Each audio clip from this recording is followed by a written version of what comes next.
everyone, my name is Jim and this is Guitar Ambition, where I try to stretch my skills as a guitar player and then show you what I've learned. Hopefully you can benefit from my experience or at least laugh at my mistakes. Thanks, hope you enjoy this video. Okay, so let's say you've got a Helix LT and you use its looper all the time and you think, wouldn't it be cool to incorporate a bass into my loops? Well, that's what I'm going to show you how to do today.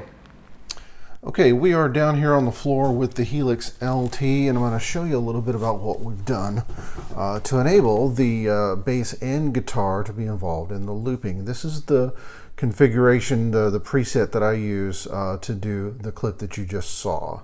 The things to note here that are important is, number one, the looper.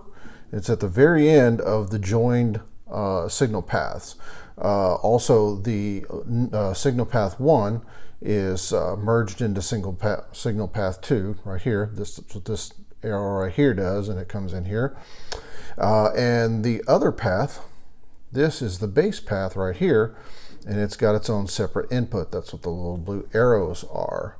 So let me go over to a new preset and I'll walk through what I did, just including the basics without the extra effects or anything like that, but we'll walk through creating that from scratch. So here we are with a brand new fresh blank preset. Let's start by adding this redirect here. And we can just change that, just turn right one little notch and it gives you to the output path 2A. Let's come down here and put the looper right there at our at the last spot available. And just press down on the button, scroll all the way down. There's your looper. Well, I'm going to choose the mono and the 6 switch. You can do either one. So we've got that. Now I'm going to put a guitar amp right here. What's Jim's favorite guitar amp?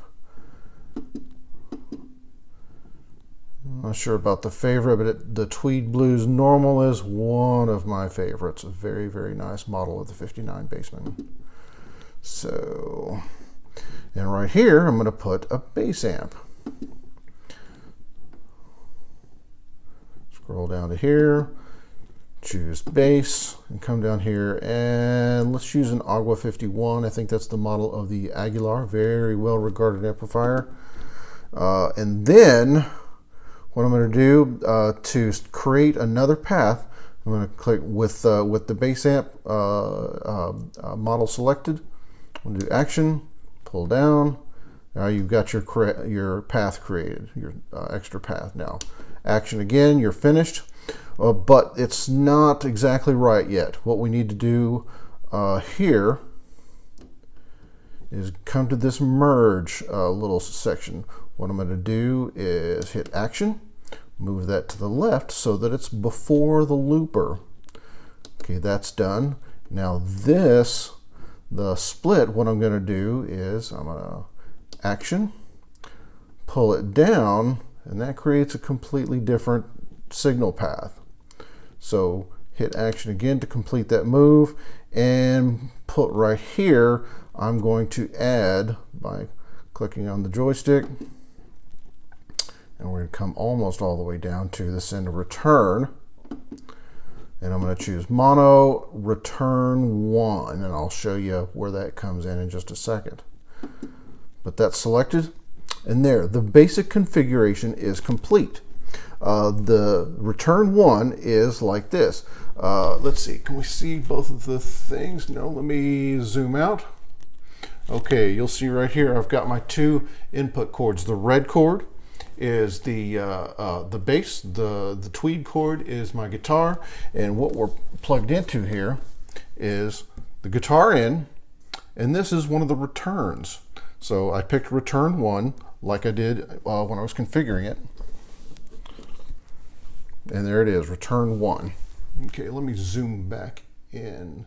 I think it'll be better. Boom. Is that right? Okay, and one thing to keep in mind here is when you add other effects or items on your signal path, whether it's, you know, compressors, whatever, cabs, reverbs. What they'll need to do, they'll need to be for the guitar effects, or for the effects that you have plugged in here, they need to be on this row, on this signal path.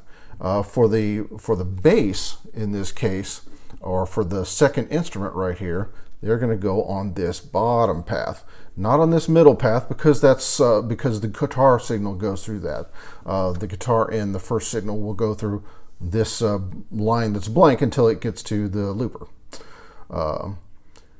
So any bass effects, cabinets, reverbs, overdrives, whatever, for the bass, that'll go on this path right here. Easy enough? Now, line 6, the Helix LT has some very good pitch shifting models on here as well. So if you don't have a bass, what you could do is just, you know, put a pitch shifting effect, and then all of a sudden you've got a bass instrument where you don't have to go through this configuration. But if you do have a bass on hand, and if you want to use the bass guitar as a bass guitar, you can do that and put it in this configuration, and you're flying. You're in good shape.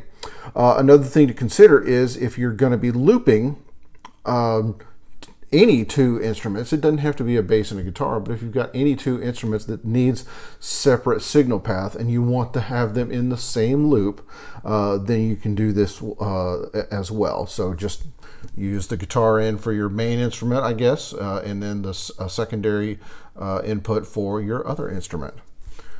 So anyways, that's how I configured that nifty little thing. If you have any questions, I'd be happy to answer them. Just to leave a comment below. Thank you again for watching. Have a great day, and I'll see you next time.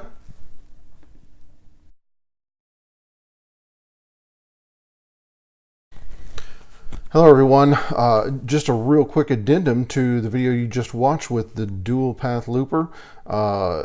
Just want to let you know that real quickly that I was able to add a third path to that. I kind of had it in my mind that I could, and then I just sat down and started fiddling with it and was able to add the third path. I just added another amplifier to the signal path 1 and pulled it down and put it on the signal path 1A is what this is basically. And as far as the input configuration, I just set it to input return to right on the very end icon right here. So you don't need the little blue input and output. I'm not sure exactly what that's for, but if I come across that, of course, I'll let you know if it's really important or if it's salient to this. So we've got this input return to. This is input return 1. This is input return 1, and this, of course, up top is the main guitar input. So there it is. And if you'd like to see me run a loop with 3 different guitars in here, just leave a comment below, and I'll go through that. Thank you everybody for watching. I really appreciate your support, and like and subscribe if you enjoyed this at all, and y'all have a good day. Thanks. Bye.